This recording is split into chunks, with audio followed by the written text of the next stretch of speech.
I got into sales and soon learned how to sell trips to Hawaii with an outfit called Transocean Airlines that was started by 11 United Airline pilots and some navigators after World War II. And so we started flying the first coach service to Hawaii. And during this time, luckily I met some wonderful entrepreneurial people and salesmen and so on. In 1954, I sold the first Santa Barbara Chamber of Commerce tour to Hawaii. They went 5 years in a row. We went right out of the airport, the Santa Barbara airport, and flew directly over to Honolulu, and that was unheard of. Nobody did that. From that, I got into selling very well and got transferred over to, which I wanted, to Hawaii, and I was district sales manager in Hawaii. And while there, because I had so many groups coming in, and these groups I'd sell like 6 months before they would come over. But there was a gentleman, Henry J. Kaiser, and he started the Kaiser Hawaiian Village Hotel with Fritz B. Byrne. So he heard about this guy, young fellow, I was 28, bringing in all these passengers to and tourists to a competing hotel group, Roy C. Kelly's Reef Hotel, just newly built, and he had before that the Edgewater across the street and so on. So I sold the first group in there, and then I had group after group. So he sent some investigators, you might say, to say, where is the business coming from? So they went around and they said, this guy Hogan is bringing all these, well, where is he? I got to meet him, I got to see him. And so here I was in Honolulu. He couldn't believe that because we only had teletype. We had no Watts lines, no internet, none of this stuff. And so, gee, you got to meet this guy. So they invited me to a luncheon. And I went, I met Mr. Kaiser and so on.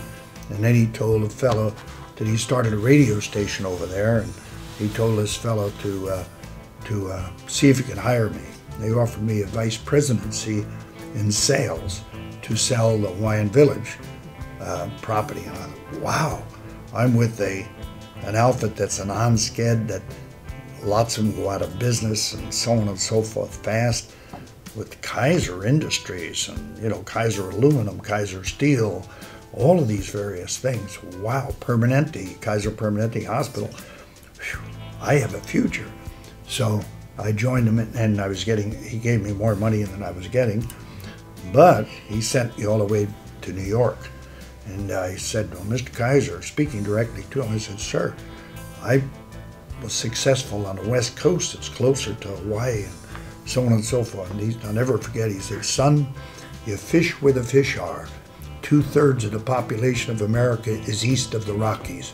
I'm sending you back to 300 Park Avenue to Kaiser Industries. And you'll have an office there, and you do your stuff back there. I said, okay. So they paid, shipped my wife and I, and I had a little boy who's now 53. He was 7 months or 8 months old, and Brian, and off we went back there. Well, I went back there, I failed horribly. Gosh, I couldn't convince anybody to go over. So I said, gee, I'd like to come back, and da-da-da. So finally, as good a man and as good a salesperson as Mr. Kaiser was, he recognized that he didn't have the expertise of marketing and filling hotels. So he hired a young man, and his name was Eddie Carlson. From that, I went back with my old company, Transocean, and eventually, to speed up this process, I did some more good selling of groups and went back to New York, again with Transocean Airlines. And we started selling out to the West Coast and to Hawaii. Well, by 1959, Transocean, like many other companies, just didn't have the money. We didn't have jets. We couldn't compete with the jets. And so they went out of business. And I started at Point Pleasant, New Jersey, a little company called Pleasant Travel Service.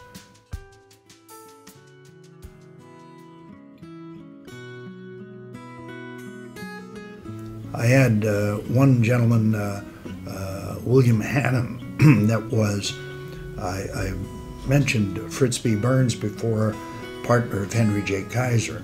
Later, when Mr. Kaiser, he passed away when he was about 83, huge man, and he was in Hawaii, he sold out to Mr. Burns and Conrad Hilton. So still today it's known as the Hilton Hawaiian Village Hotel. And Mr. Burns remembered me and asked me to come back to work for he and Mr. Hilton as a vice president, either in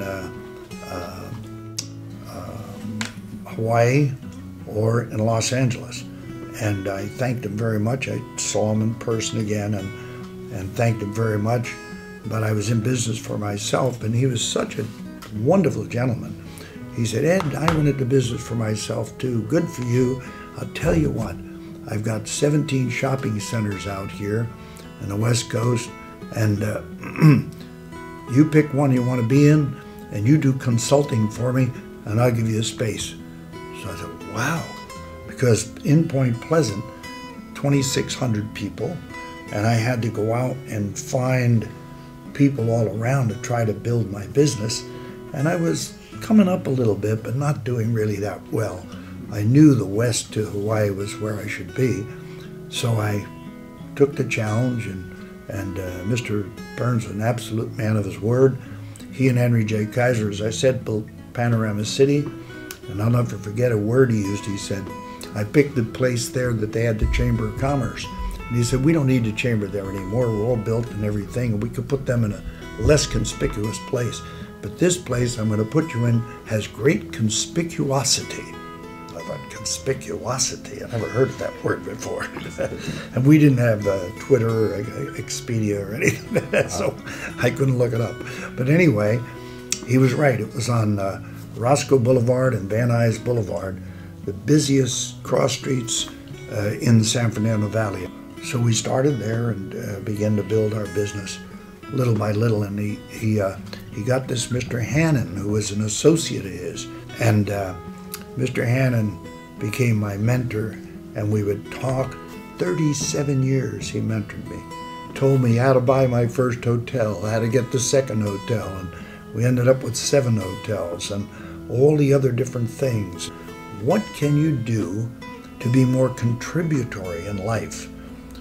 That's the secret to me to any success, is contribution and compensation. I call it 2 C's. When I talk to 2 universities that we have, the Hogan Entrepreneurial School, I bring that up regularly.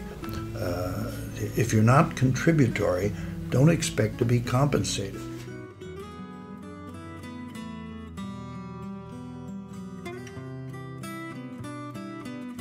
You'll see today many large industries sometimes fail that were created by young entrepreneurial people.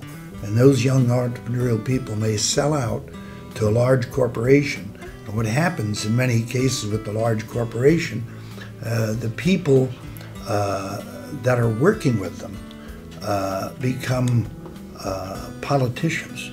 I call them corporate politicians. And they just, say the right thing at the right time. They kiss up, just like many of our politicians that are running our country, They just say the right thing at the right time, and they get so many people to believe them, and they're going down a cul-de-sac. They're not going through the true highway to success. So it's very, very difficult. And I love histories, and if you read histories, you'll see that happening regularly, all the time, okay? We've had 20 wars since the UN. The UN is supposed to be, the creation of UN, no more wars, okay? History repeats itself. And I think it was Winston Churchill that said, if you don't know where you've been, you don't know where you're going. So it's wise for students to really read up on history.